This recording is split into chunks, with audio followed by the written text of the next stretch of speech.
Quickly and easily deliver Jakarta EE apps in any environment, on-premise, in the cloud, or hybrid.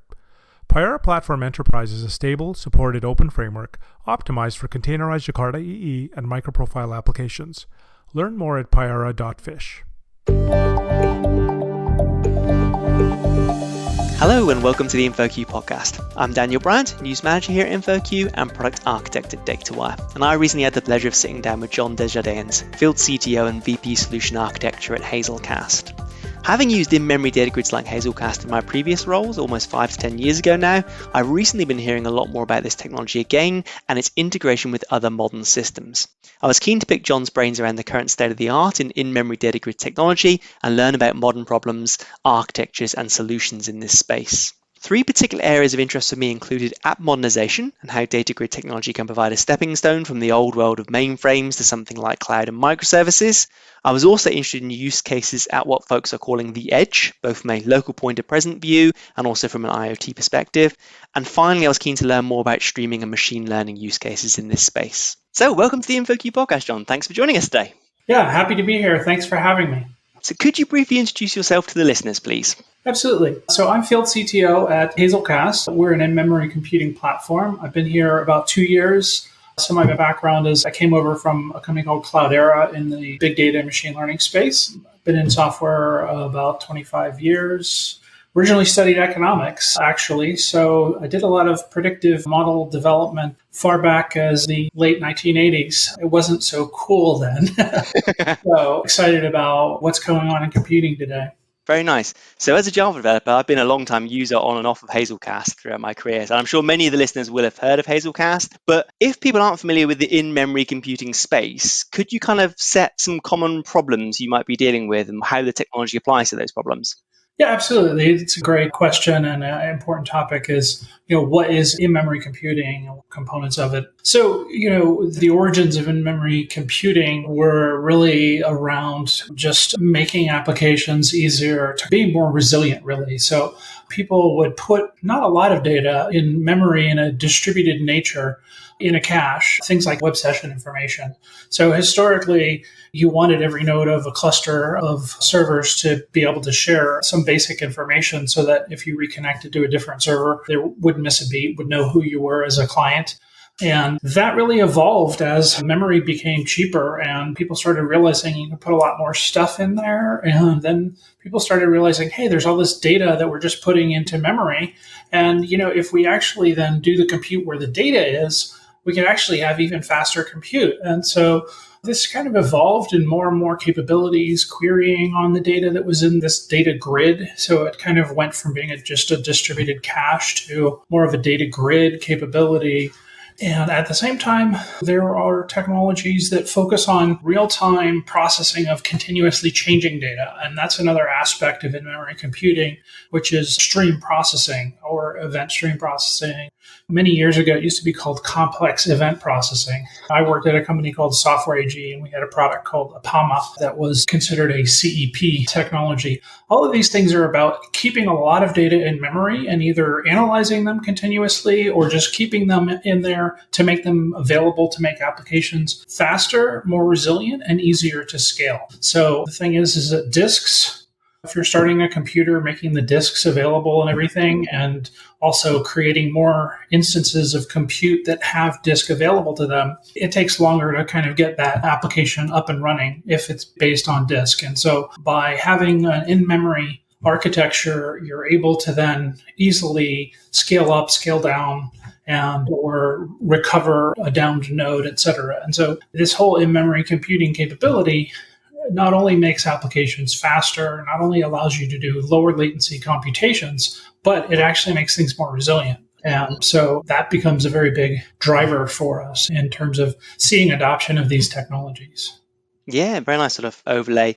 How do engineers typically interact with these data grids? Do they write against an API, against an SDK, that kind of thing? Yeah, that's a good question. So, basically most data grids are based on working with objects or data structures that are commonly used by engineers and developers to build applications. So that's another difference between your data grid and your typical databases, is that you have a shopping cart, or you have a customer or an address. You have like a collection of different things that come together to make a meaningful chunk of data. And those objects can be stored in the grid very easily using simple key value APIs typically. And key value stores is just a really common data store for a lot of developers. And it's supported in most major languages. So, you can basically interact with a data grid very easily using these APIs. One of the things that sets apart some of the kind of more innovative data grids is that we also offer then an asynchronous write through to the database. So you don't have to separately put the data in the grid in the database. You can actually just put the data into the data grid, and then you can have confidence that it's going to end up in the database eventually. So that's another nice thing for developers if they're using a data grid that supports the write-through capabilities, because then your write is instantaneously successful, but the database could be overloaded, and it might take a little while for the database to catch up. And databases, again, are typically more expensive to scale. So, you're putting that data grid between your application layer, your microservices layer, and the database layer. It allows you to scale the whole solution better. And it also allows you to handle spikes better. So a lot of customers use these data grids for very busy websites. So a lot of online stores are using this technology to do things like, storing and retrieving frequently changing data, such as calculating available to promise, shipping calculations, or other kind of things like that. And they need to be able to do those calculations even on their busiest day of the year, which, if you were like a pizza delivery company, which is one of our customers is, Super Bowl Sunday is going to be your busiest day of the year, right? Yeah. If you're an online retailer, Black Friday might be your busiest day of the year. If you're a company that makes phones, when you introduce a new phone might be your busiest day of the year. So whatever that day is, having a data grid in place gives you more resilience and ability to handle those spikes. I like it. Just sort of taking an operational step back for a moment, because you mentioned about data stores there. So I'm sure a lot of our listeners are familiar with relational databases. Increasingly, they're being consumed kind of as a cloud service now. So I pick Amazon, for example, we have RDS there. I write my Java apps, deploy it onto a VM or a container, for example, and then I consume the database effectively as a service. How would something like an in-memory data grid be run? Is it like I'd spin up a cluster of machines and deploy the product across them? Or is it typically a cloud service? How is it often offered?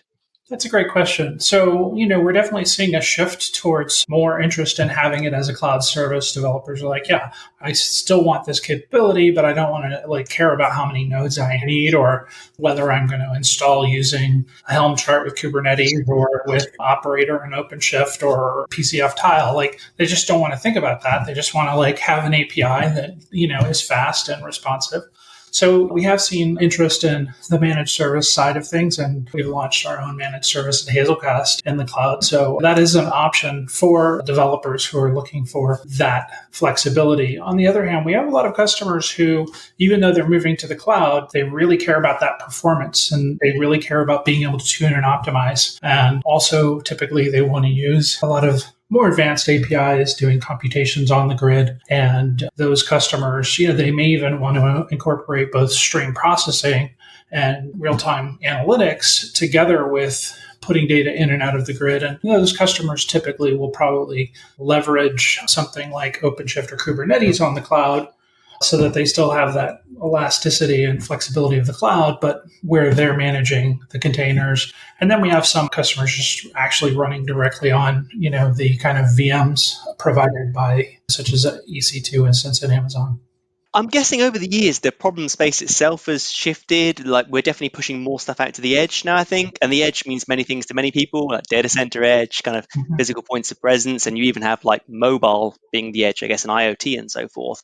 Has that changed the way folks have used things like in-memory data grids? Yeah, absolutely. What we're seeing at Hazelcast is people have often wanted to feed data, for example, telemetry. We've got automakers putting vehicle telemetry data or insurance companies into the grid.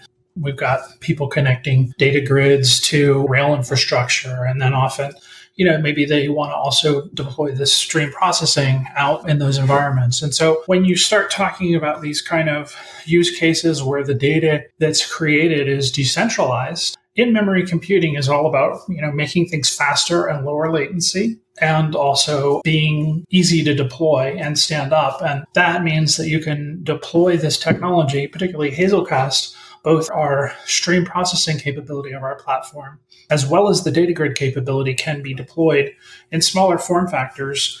So we've got customers running it inside of factories. We've got some customers running it on large vehicles, like heavy industrial vehicles. So there's a customer of ours, is a company called Sigma Stream, that actually runs Hazelcast. They have a 2-node cluster that they'll run on a heavy truck that actually drives out to monitor oil infrastructure and then connects to the local network out there and monitors the sensors and then is able to do adjustments and things. And they have all kinds of secret sauce they've built on top of the technology that I don't really understand. But fundamentally, things like drilling heads and stuff are expensive, and you want to be as close to those systems as possible when your application is trying to monitor them, because the latency to try and get to the cloud is higher. And in those kind of scenarios, often the edge might not be connected to the data center or cloud.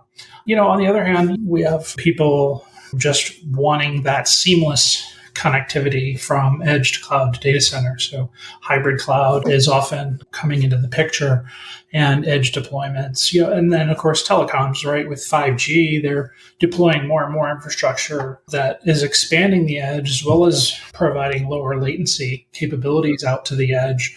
And that's creating a lot of innovation in terms of what telecoms can do and how they can manage that. 5G is, by the way, the first end-to-end software-defined networking technology that's ever been developed. So that means that they can deploy infrastructure all over the place and simultaneously create private networks and public networks, and it's all software-defined, which gives them a lot of cool capabilities. 5G also allows orders of magnitude more devices to be connected. So some of those things are going to just accelerate the pace of edge, and in-memory technologies can be critical to being able to kind of run in those environments. And then also to bring that data back to the data center, you need a way to analyze, filter, aggregate, because the amount of data that's created at the edge, where you have exploding numbers of devices and sensors, the sensors that are newer have way higher sampling rates. And so the amount of data is just exploding. And so what you're typically going to do is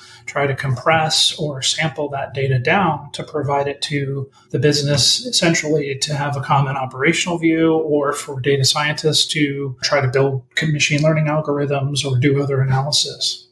Very interesting. Is something like Hazelcast, are there actually primitives for syncing up these various things you talked about there, John? So I can imagine I have my IoT sensors in the edge, I collect data maybe locally, and then I want to almost connect up to a staging ground or maybe even the cloud. Is there primitives to do that kind of operation, maybe incorporate some of the sampling and other things you mentioned there? Yeah, so with our stream processing capability, it's very easy to do either compression, sampling, time window based or time series based processing.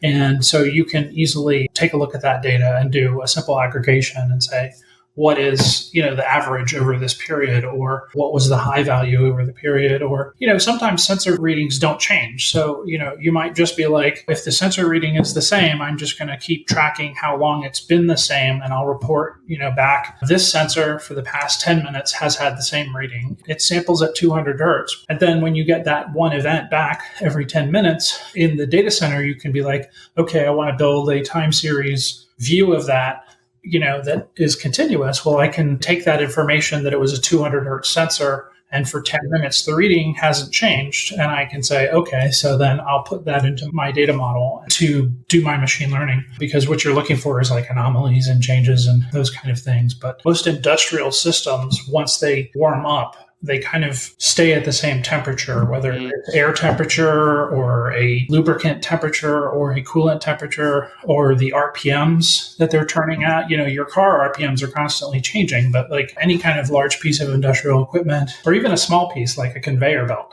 every low voltage motor on that conveyor belt is running at a continuous speed most of the time, unless something jams the conveyor belt. And Yeah, then you want to know about it, right? the speed of that motor changes, then you know that that's probably indicating that there's a problem. So these data, are easy to compress and then save a lot of bandwidth in how you send it. But you have to have that intelligence and ability to do the time series calculations at the edge. That's very nice. I'll confess, that's something I haven't done with any of the Hazelcast tech. I've mainly used the in-memory data grid for session management, classic kind of enterprise use case, I guess. What kind of APIs do engineers interact with the technology in terms of things like Flink, or there's a bunch of other ones? So it's not particularly my area of expertise, but I know there is some standardized APIs in this space where folks can set up stream processing. Yeah, so what we've done is we've taken the API for our stream processing, and it's very similar to the API of Java util streams that was introduced in Java 8. And so, for Java developers, it's a very easy to use technology if you're familiar with a lot of the things that were introduced in Java 8 in that area. If you want another layer of abstraction, we've also integrated with Apache Beam. And Apache Beam has a cross-stream processing standard API set that we support. So you could, just build everything using Apache Beam logic, and then we become the runner that runs inside of Apache Beam. So we can support either model. And what we are also going to be introducing down on the roadmap, a SQL API as well. So we're on a committee of standards cross-stream vendors for standardizing the SQL logic of stream processing, so that there'll be kind of a consistency of how do you use SQL with continuously changing time series data in a way that is portable between products. And so that's coming as well in an upcoming release. That's super interesting. I've chatted to the Confluent folks a bit about the KSQLDB, product they've talked about a lot. And I guess now, with mention of streaming and other things you've mentioned sort of in the conversation, do in-memory data grids get compared to things like Apache Kafka? Kafka is really hot right now, but it's really kind of two different components, really. There's Kafka messaging, right, which is everywhere, and it's incredibly good at moving data around, and it's also good at storing logs or other kind of time-based data and being able to replay it and load it later. And so we work very well with Kafka messaging and are used together with it, both with the data grid and the stream processing in many places. So we view that as very complementary. And in fact, we have a Kafka connector that is certified by Confluent. So we've partnered, we're on their marketplace. On the flip side, we do compete with Confluent with stream processing. So Kafka streams. We also compete with Apache Flink and Apache Spark. What's unique about us, those technologies all have their strengths and weaknesses, but I will say that what's unique about Hazelcast is that our stream processing was built on top of a data grid, built by people who live and breathe low latency. And so even when we're checkpointing state at a certain point with our directed acyclic graph, which is the one-way representation of your computation logic that is common in a lot of these technologies, we can checkpoint it so that it could be restarted on any node in the cluster or different threads, and that you guarantee exactly once execution of your job and your logic. That state checkpointing that is done by Hazelcast is something that we could checkpoint to something like Kafka or, a NoSQL database like Cassandra. But we typically checkpoint it to our data grid and have that ability to kind of have zero downtime, job restarts. And we also support, zero downtime job upgrades and a lot of other cool things that are in part enabled by the in-memory architecture. We're very resilient as a result of that as well. And then, of course, we're very low latency. When I was working at Cloudera, we would say, we do real-time streaming. And, so you can get your answers from analyzing the data continuously. Every second, you'll get a new result, a new computation, with about a 1 second lag. And, so to most people, 1 second doesn't seem that long. But if you're trying to do credit card fraud, for example, right? The window of time that you have to do credit card fraud calculations before you approve, in other words, you tap or swipe your card, and then they're going to look at your history, your pattern of everything, and decide, hey, are we going to approve this $5,000 TV purchase at Best Buy, or are we going to decline it? There's a 40 millisecond or at most 50 millisecond window to do that authorization. And so we've got banks doing real-time authorization and a lot of other people doing real-time low latency processing where every millisecond matters. If you can execute algorithms in less than a millisecond or 1 or 2 milliseconds, your ability to then execute more algorithms and logic and improve the fraud detection can prevent that TV from walking out the door. I was building real-time fraud calculations on Spark. The result of that would be that I'd send someone a text message and say, hey, did you just buy this TV at Best Buy? And I'd say, no. Oh, no. Guess what happens if you get a text message and you say, please cancel that thing? If the TV walked out the door, that means that Best Buy has an authorization code saying that they're getting paid for that TV, right? So who buys the TV? You don't, because you responded within seconds of your alert and said, no, that's not me. So the bank or other issuing institution has to eat that cost of that TV. So if you could execute things in milliseconds, there are use cases where that really does matter.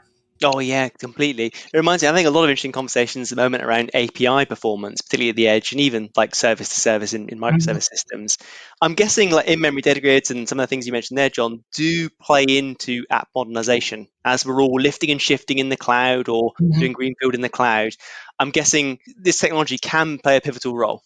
Yeah, absolutely. One of the things that is critical about modernization is that you still typically have systems of record that have a lot of business logic built into them. And they're also often built into the operational cost model of whatever that company is. And so, you go to your line of business and you say, oh, we're going to move this mission critical application that's worked perfectly for like 10 or more years, and we're going to move it over here and completely rewrite it. And line of business will say, yeah, that's paid for and it works. And I've never had any customer complain about it. So they don't necessarily want that. What they want with modernization is, how do I make that system that is working perfectly well a first-class citizen with microservices in the cloud, where I want greater agility. I want to be able to change my applications and enhance them, add new customer engagement features into my applications. All of that stuff, you don't want that to somehow impact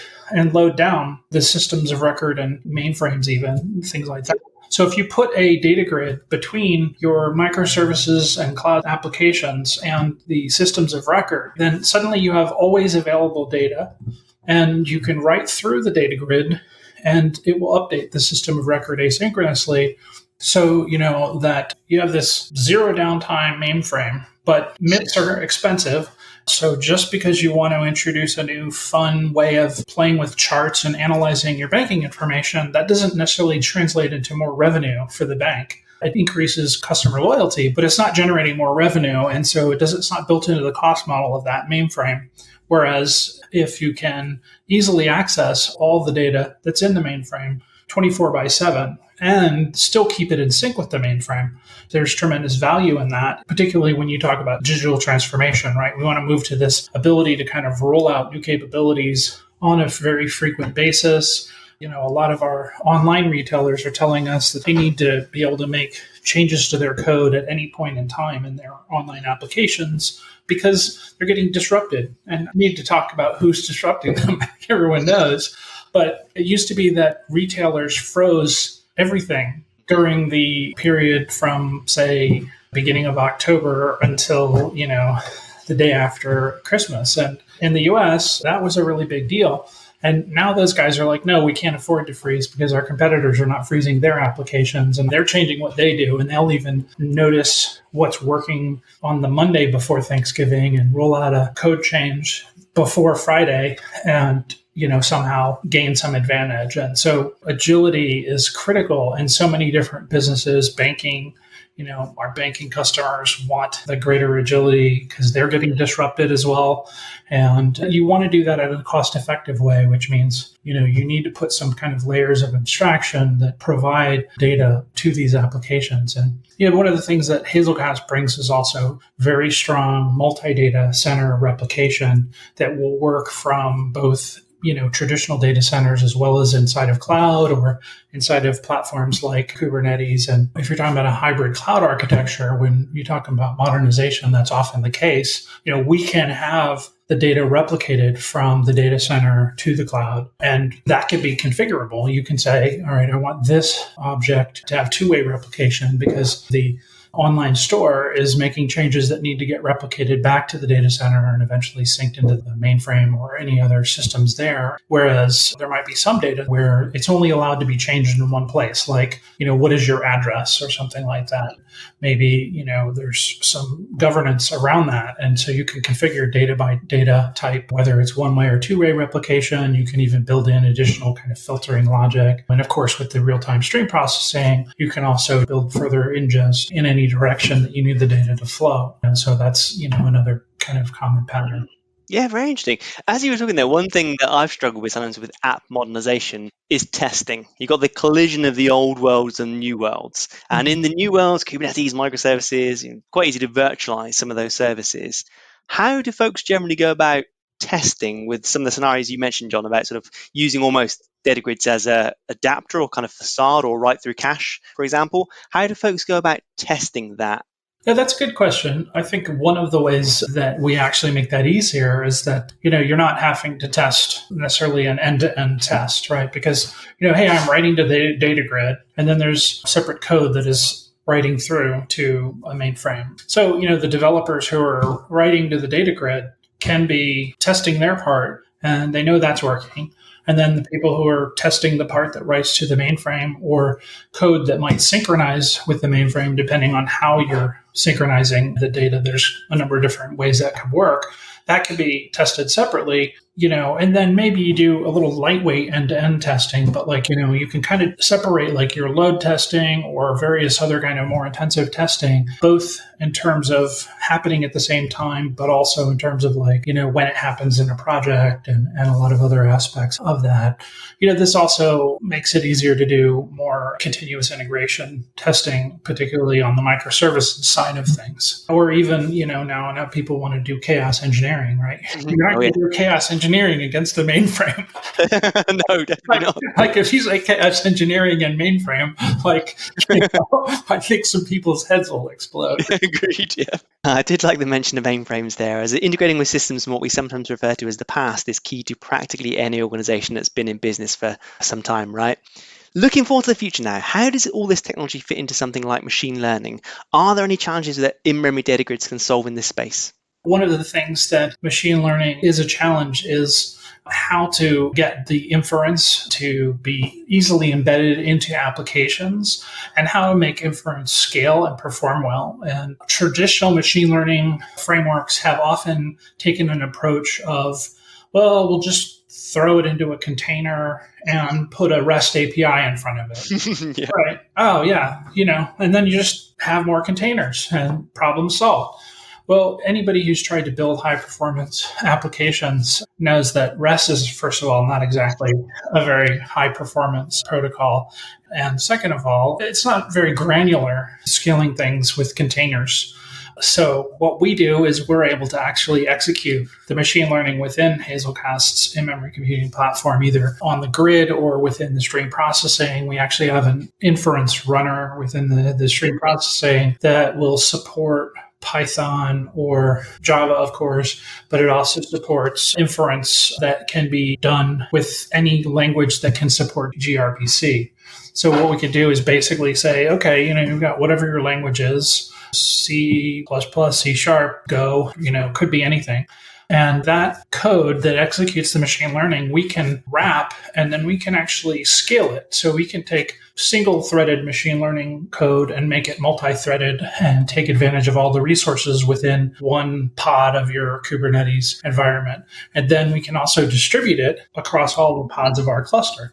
So now you have the ability to have distributed machine learning. But, the other thing that you may need is you might need to be able to share information and or aggregate or prepare information for that machine learning. And so that's, again, where being able to do things like continuous aggregation or other types of data logic on the grid or inside of our stream processing engine to look at windows of time and aggregate and prepare data. We can then prepare the data, feed it to the machine learning algorithm. We can then execute and then take the results and publish that back out to wherever it needs to go, or hand it off to some other logic for further processing. So what would you do with this? Well, obviously low latency fraud detection, or maybe low latency trade monitoring could be some use cases. So we look at financial transactions continuously and plug machine learning in to kind of take actions on that changing data.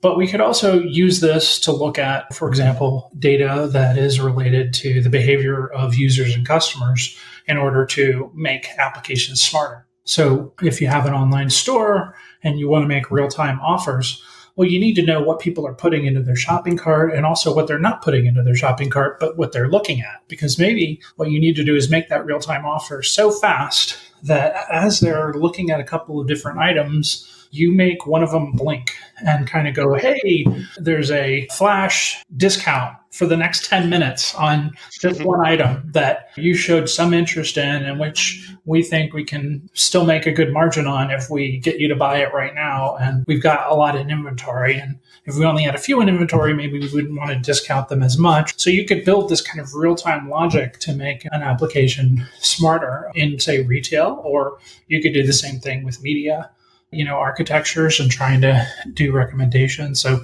embedding personalization and recommendation into applications is another area where this technology can shine. And then finally, pushing out machine learning to the edge, whether that edge is a retail store or that edge is a factory or, the edge is within a 5G mobile network, wherever the edge may be. Being able to distribute the machine learning out there is important. And one of the things that I also want to talk a little bit about is our strong focus on the ecosystem and making sure that our technology works with other technologies. So I mentioned earlier that we've certified, our connector with Kafka. We've got a partnership with IBM, and we've worked with both IBM and Red Hat to certify with a lot of different technologies like OpenShift and IBM's multi-cloud manager and Cloud Paks. We've also certified things like Quarkus and Open Liberty and everything to make sure our technologies work well there. And, we've also worked with Pivotal on Spring and on PCF. So we're very committed to an ecosystem play. And that also goes into cloud vendors and making sure that our technology works with machine learning, the work we've done on Beam. So I think it's important as you're trying to make microservices work, to make machine learning work in your applications, or to deal with, going into cloud, that your technology, has really got the ability to run in a lot of different heterogeneous environment. We do have a lot of capabilities because we do have the data grid and the real-time stream processing integrated, and we're adding more and more things like SQL that we'll be adding soon to these. And we get a lot of input for customers, but we also get a lot of input from the open source community directly and developers, as well as from our partners on what's going on, what are the trends, and what should we be doing to continue to make it easier for everyone to just develop technology in this kind of an environment. It's been a fascinating tour de force of all things in-memory data grid there. I think I really appreciate your time. And thanks for joining us today. Yeah, thank you very much. I appreciate your time and always good chatting with you. So thanks a lot.